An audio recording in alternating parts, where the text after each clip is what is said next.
الحمدللہ رب العالمین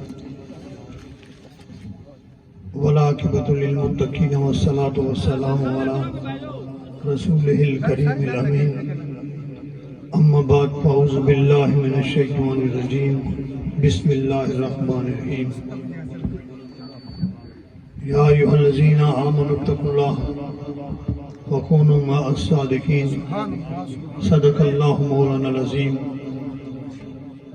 بندہ پروردگار امت احمد نبی دوست دار چار یارم تابع اولاد علی مذہب حنفیہ دارم ملت حضرت خلیل خاک پائے غوث العظم زیر سایہ ہر ولی۔ ایتن رب سے چیدہ حجرہ وچ پا فقیرہ جھاتی ہوں نہ کر منت خواج خزردی تیرے اندر آب حیاتی ہوں شوق تدیوہ بال ہنیرے مطلب بھی یار کھڑاتی ہوں برن ٹوگے مرگے باہو جنہ حق دی رمز بچھاتی ہوں۔ حمد و صلات کے بعد واجب الاحترام معزز سامعین کرام، میرے اسلامی روحانی بھائیوں بہنوں عزیز بچیوں اور بچوں، علماء کرام مشائخ عظام اور جماعت الصالحین کے تمام عہدیداران، السلام علیکم ورحمۃ اللہ وبرکاتہ۔ سب سے پہلی بات تو یہ ہے کہ آج کا یہ پروگرام اچانک اور انقلابی طریقے سے ہوا، کیونکہ پہلے مجھ سے مولانا امتیاز سلطانی صاحب نے ٹائم لیا تھا آج دن کا پروگرام جانا تھا ڈونگیاں شریف کے لیے، تو اچانک روف خان نے فون کیا کہ جناب ڈونگیاں شریف آ رہے ہیں تو آپ ہمیں بھی ٹائم دیں، تو میں نے کہا انشاءاللہ تعالی شام کو آ جائیں گے۔ اصولی طور پہ ہوتا یہ ہے کہ ہمارا مین مرکز جو ہے وہ ہے جناب ڈاکٹر محمد اسلم صاحب کا آستانہ، کیونکہ پہلی دفعہ زندگی میں فرسٹ چانس جب میں آیا تھا تو مجھے ڈاکٹر صاحب لے کے آئے تھے، اور میری ہمیشہ یہ دعا ہوتی ہے کہ یا اللہ اس علاقے میں جتنے لوگ بھی بیعت ہوں ان کا ثواب ڈاکٹر اسلم کو ملے، کیونکہ ان کی وجہ سے اس علاقے میں آمد ہوئی اور پھر یہ سلسلہ بڑھا۔ خلیفہ طارق صاحب بنے، ان کو بھی اس چیز کا علم نہیں تھا کہ پروگرام کس طرح کا ہے، اور رات ان کو میں نے کہا کہ میں آ رہا ہوں لہذا آپ اپنی تیاری بھی کریں اور وہاں بھی جانا ہے۔ تو وہ ڈونگیاں شریف کا پروگرام 2 بجے کا انہوں نے ہمیں ٹائم دیا اور 4 بجے انہوں نے پروگرام شروع کیا، ہم تو وہاں پہنچ چکے تھے اور پروگرام لیٹ ختم ہوا، اس وجہ سے ہمارا کافی پروگرام درہم برہم ہوا جہاں میں جانا چاہ رہا تھا۔ آج الحمدللہ آپ کے پاس حاضری ہوئی ہے اور یہاں انشاءاللہ بہت جلد آپ دیکھو گے کہ عظیم الشان مدرسہ قائم ہو جائے گا۔ ظاہر ہے انسان جہاں بھی جائے دین کی خدمت کے لیے جائے، ارادہ نیک ہو مدد خدا کرتا ہے۔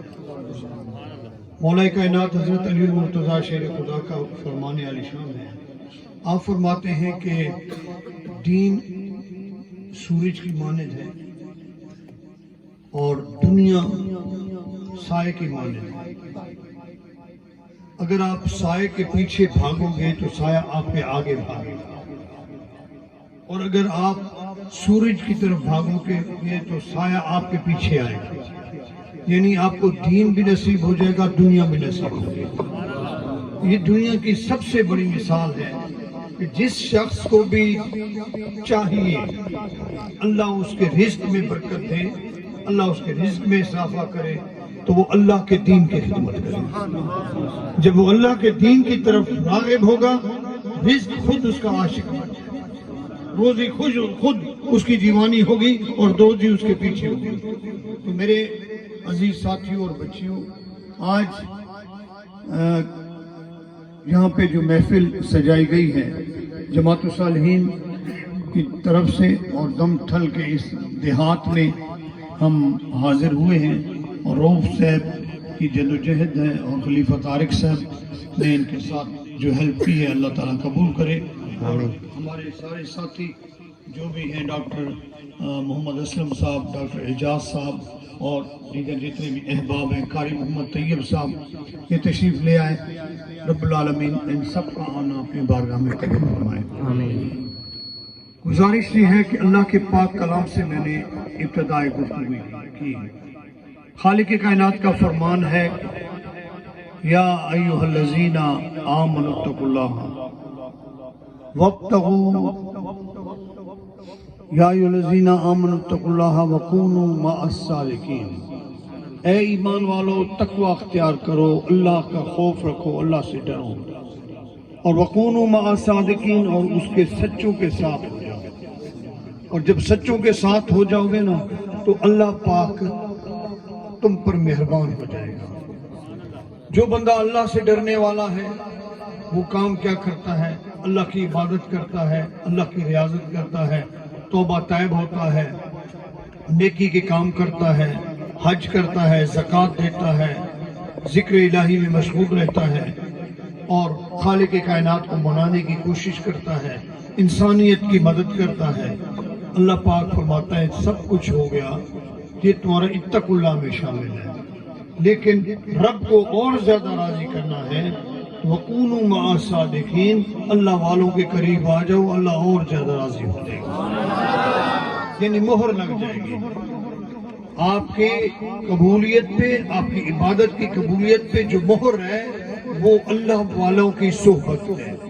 صحبت صالح ترا صالح کنت، صحبت طالع ترا طالع کنت، اور نیکوں کی صحبت تمہیں نیک کرے گی، بروں کی صحبت تمہیں برا بنائے گی۔ اگر میں اس چیز کو اور زیادہ بکھیر کے بیان کرنا چاہوں تو حضرت محمد عربی صلی اللہ علیہ وآلہ وسلم کی حدیث مقدس ہے۔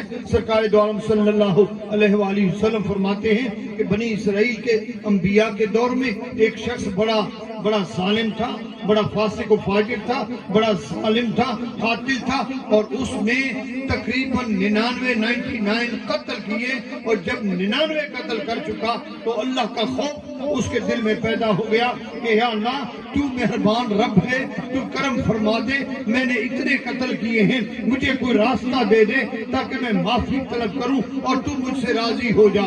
اب اس نے خوف خدا میں نکل کے دوڑتا رہا، ادھر گیا ادھر گیا، جس طرف جاتا تھا دھتکاری ملتی تھی۔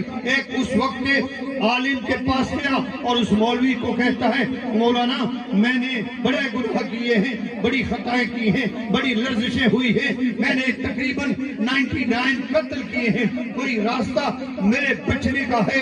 اللہ راضی ہو سکتا ہے، اللہ سے معافی مل سکتی ہے۔ تو اس مولوی نے کہا جلدی کر، مجھ سے دور ہو جا، تیرا وبال میرے اوپر نہ پڑ جائے، اللہ تجھ سے راضی نہیں ہوگا، تمہیں اس کا عذاب میں تمہیں نبھانا پڑے گا اور عذاب جہنم تمہیں ملے گا۔ اس نے جب سوچا یار جب 99 قتل ہو گئے ہیں، سنچری پوری کیوں نہ کریں، معافی تو ویسے نہیں لگنی، کیوں نہ سنچری پوری کروں۔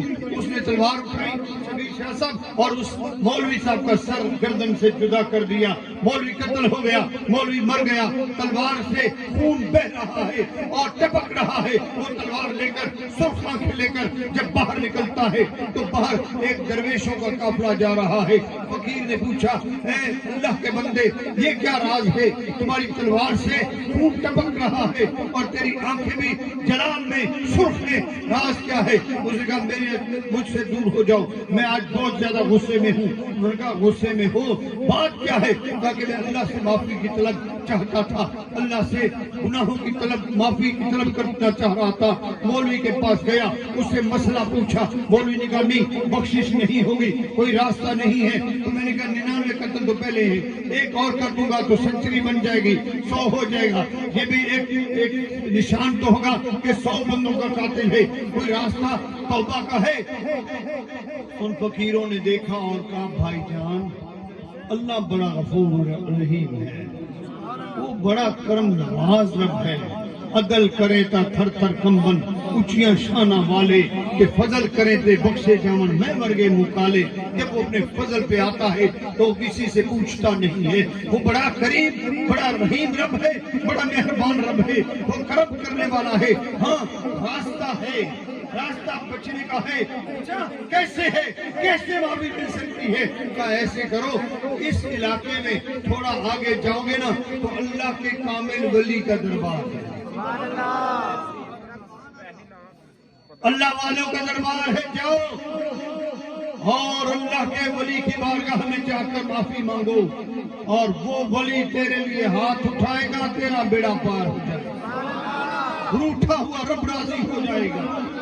اب جیسے اس نے اولیاء اللہ کی طرف رجوع کرنا چاہا اور اللہ کے ولی کی خانقاہ کی طرف روانہ ہوتا ہے, ابھی وہ راستے میں ہے, چند قدم ہی اٹھائے تھے کہ اللہ کی طرف سے حکم ہوا ہے اسرائیل اس کا وقت پورا ہوا ہے, جا اور اس کے روح کو قبض انسری سے نکال لے, پرواز کرا لے. اب جیسے اسرائیل پہنچا جلدی سے اس کا روح نکالا. اب ایک اصول ہے کہ جب سانس نکلتا ہے تو بندہ بیک پہ گرتا ہے, پیچھے گرتا ہے, اور یہ جو اس کا سانس نکلا تو یہ آگے کی طرف گرا, سر آگے جا لگا.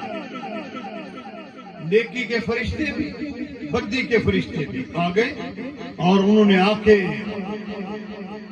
آپس میں جھگڑا شروع کیا.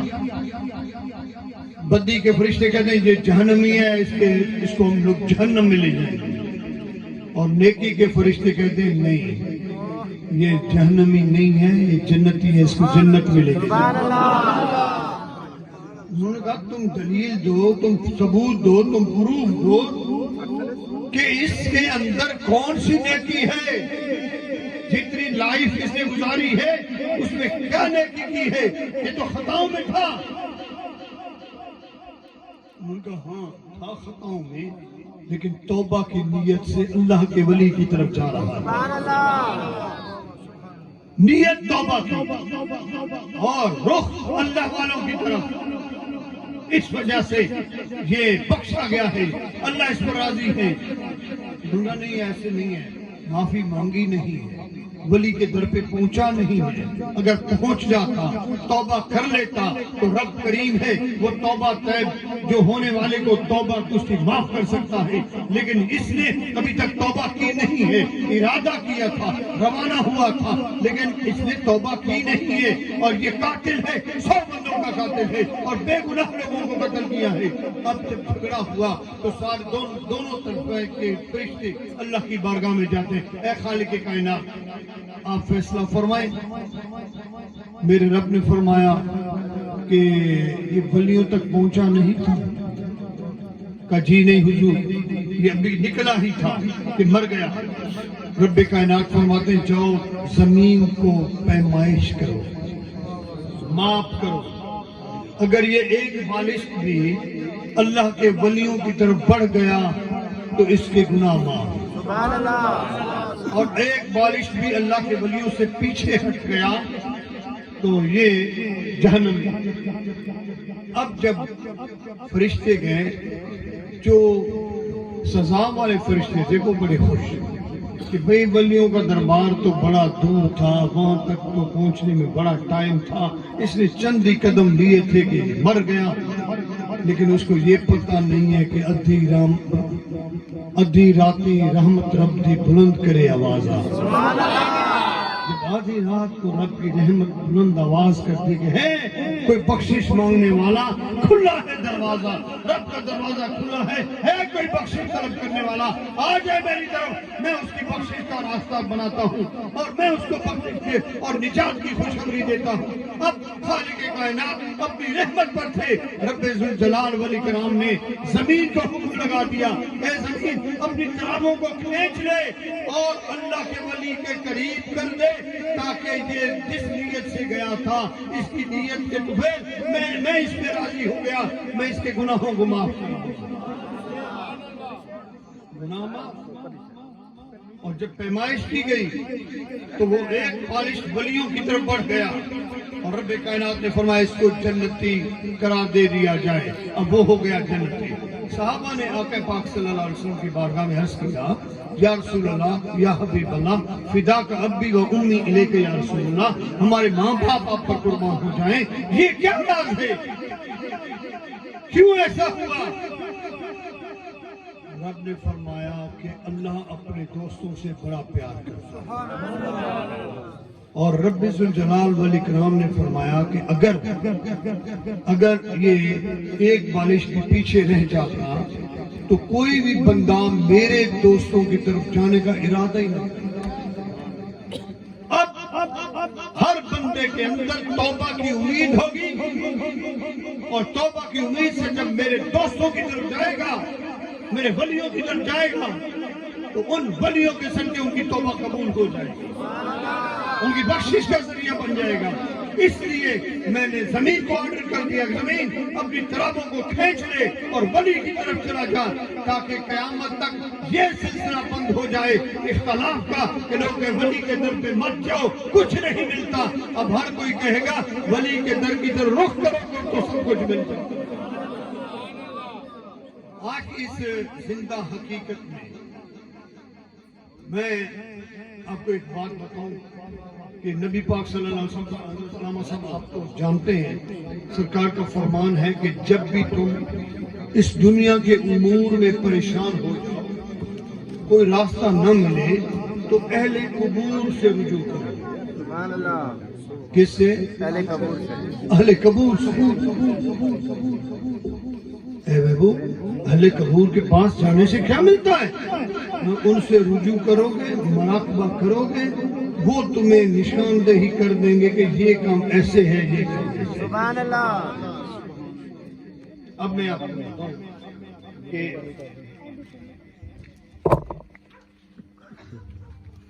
ہمارے علاقے میں جھنگ ڈسٹرکٹ میں اہل تشیع زیادہ رہتے ہیں، اور وہ لوگ جو ہیں وہ کوئی نہ کوئی نیا چونچلا نئی بات نکال کر ٹھہرے ہوتے ہیں، اور انہوں نے ہمارے متعلق کہا کہ اے جی سلطان باہو دی اولاد ہی نہیں۔ میں کیوں نہیں؟ اس لیے کہ حضرت سلطان باہو تو فقیر تھے اور تارک دنیا تھے، انہوں نے کوئی شادی کی تھی جو ان کے بچے ہوئے، انہوں نے تو بالکل تارک دنیا ہونے کی وجہ سے سب کچھ ترک کر دیا۔ جنہوں نے 100 مربع میل زمین اللہ کی راہ میں وقف کر دی، انہوں نے شادی کیسے کی ہوگی؟ جبکہ تاریخ میں ہے کہ حضرت سلطان باہو نے 4 شادیاں کی ہیں۔ کتنی کی ہیں؟ 4 شادیاں کی ہیں۔ آپ کے 8 بیٹے تھے، 1 بیٹی تھی۔ تاریخ میں یہ ہے اور شجرے میں بھی ہے۔ اچھا، میرے دل میں چونکہ انسان ہے بہت زیادہ، جب کہتے ہیں کہ جب جھوٹ زیادہ بولا جائے نا تو وہ سچ لگنے لگتا ہے، تو وہ جھوٹ عام ہو گیا۔ میرے ذہن میں بھی ایک شک کہ یار یہ کیا ہوا، تاریخ میں کیوں ایسا آیا ہے؟ ہو سکتا ہے کہیں ایسا کوئی فالٹ ہو۔ تو اب کوئی کہتے ہیں ان کے بھائی کی اولاد ہے، کوئی کہتے ہیں یہ ان کے خلیفہ کی اولاد ہے، وغیرہ وغیرہ۔ اب میں گیا انڈیا میں پونا ایک علاقہ ہے، وہاں میں گیا سیر کی نیت سے۔ تو فجر کی نماز کے ٹائم میں پونا پہنچا، تو وہاں گاڑی روک کے کسی سے بلایا کہ بیٹا بتاؤ یہاں کوئی مسجد ہے، ہم نماز پڑھنا چاہ رہے ہیں۔ اس نے کہا جناب مسجد نہیں ملے گی آپ کو، آپ 5 کلومیٹر مغرب کی طرف جائیں تو وہاں درویش آباد ہے۔ درویش آباد میں ایک اللہ کا ولی ہے، قمر الدین صاحب، خواجہ قمر صاحب، ان کا دربار ہے، اور قمر الدین درویش، وہاں آپ جاؤ گے تو وہاں مسجد بھی ہے، آپ نماز پڑھیں۔ پھر ہم چلے گئے 5 کلومیٹر آگے، جب وہاں جا کر ہم نے دیکھا سبحان اللہ بہت بڑا عالیشان دربار ہے، مسجد ہے اور تالاب ہے، وہاں وضو کیا، نماز ادا کی، دربار پاک میں کلام پاک پڑھا، مراقبہ کیا، جو کلام پڑھا تھا اس کے روح کو اصالہ ثواب کر کے میں باہر نکلا۔ اب میرے ساتھ 2 گاڑیاں تھیں، میں گاڑی میں اگلی میں بیٹھا، میرے پیچھے دوسری گاڑی۔ اب جیسے ہم بازار میں آئے تو بالکل نانگا فقیر، الس ننگا، نہ اس کی شلوار ہے نہ قمیض ہے، بالکل ملنگ تلنگ، گاڑی کے سامنے روک گیا،